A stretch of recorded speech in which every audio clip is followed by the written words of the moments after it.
The best way to become successful is to figure out why failing is so important. The ones who hate failing are good, and the ones who honestly don't care about failure are also good, but it's the ones who fail and decide to stop after their first failure are the ones who truly give up and the ones who will never be successful because they don't understand how incredibly vital a failure is. Because the more and more you fail, the more and more knowledge you gain in that subject and the more and more experience that you have in that area. And you can learn and use all that information that you've gained from the failures, which hurt. They suck. It feels like you got punched in the gut and spat in the face on. It's going to be challenging to build yourself up from them, but it will happen if you focus on the right areas and focus on the road ahead and not the road behind you. Yes, you can fail 300 times, but if you get up 301 times, it can be that last time you get up that you become successful. But if you wouldn't have gotten up from that failure, you would have never known, and then you would just have given up on your dreams after trying 300 times.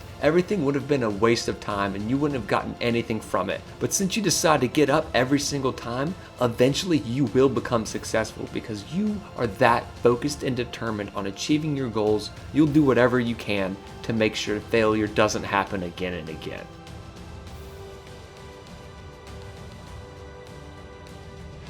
He is a phenomenal salesman. He's not a great salesman. He's probably the best salesman I've ever been in the company of. And I spent a lot of time with Donald because he's 5 years older than me, I think 4 years, and he was raising his company right parallel with me raising mine. And so I did a lot of work with Donald. And I can tell you, he is the best salesman I've ever met in my life. I watched him walk into a situation, for example, selling the Plaza Hotel to the Chinese out of Hong Kong, it was in Taiwan, group of Asians, wealthiest families in Hong Kong, and they were there because they were interested in the Plaza Hotel. And I was the broker, or my brokers we were all at the table, and we were like really hungry to make this deal. And I watched him totally not pitch the Plaza Hotel, bury it, and talk about the land masses on the Hudson River and the buildings that would be there. They were not the least bit interested. They just wanted to buy the Plaza Hotel. Like a customer, I want to buy it, and Donald was near bankruptcy, really needed the money to bail out. And I watched him, I thought he was so off. He wasn't. They bought the land and built all those towers on the West River as we know it today. You know, all those Trump towers along the river. That was the deal. How did he do that? I'll tell you what his masterful mind does. He is a genius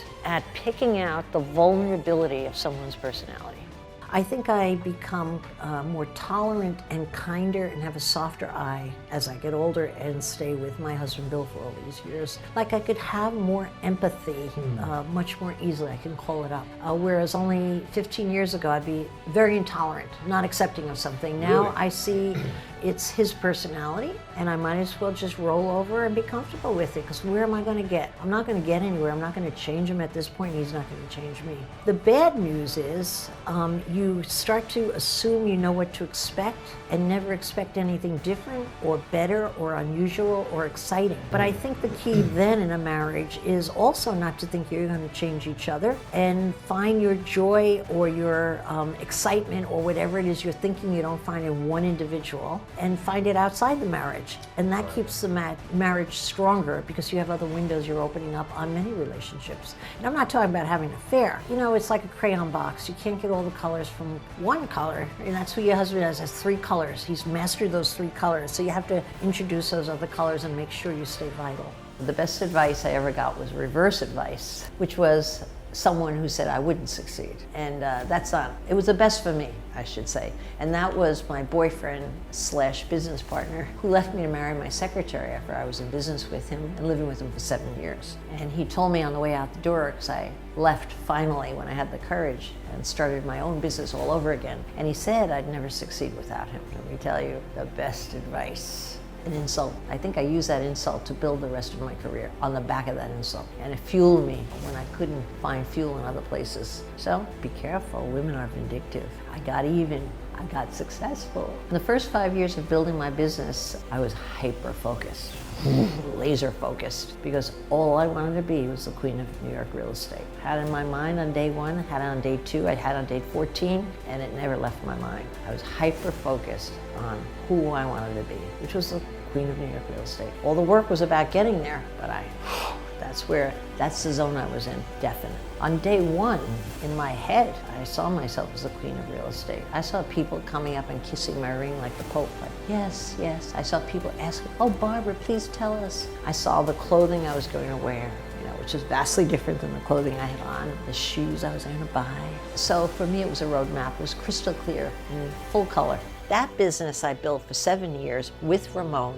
and it was going so well. We had 14 salespeople. I had moved in with him by then, much to my parents' dismay. I was disowned from the family. They're very religious and very proper in every way. Then his children moved in with me right after I moved. I didn't even know he had children for 2 years. So I was the mom of 3, which was comfortable. I was used to minding kids, certainly. And that's when Ramon Simone came home almost 7 years to the day and announced to me that he was going to marry my secretary. I just couldn't believe it. I thought it was some idea of a bad joke. Only the day before, I loved Tina, the secretary, who was really secretary, both of us. And within that split second, I hated her like I had never hated anyone before. He told me to take my time moving out. I took about a minute, grabbed a toothbrush, was out of that house. And I moved in with my best friend in New York City onto her sofa. And that was the beginning of, I think for me, probably a depression, because I had a very hard time getting up in the morning. And why I took it so hard, I think, was because I was in love with Ray.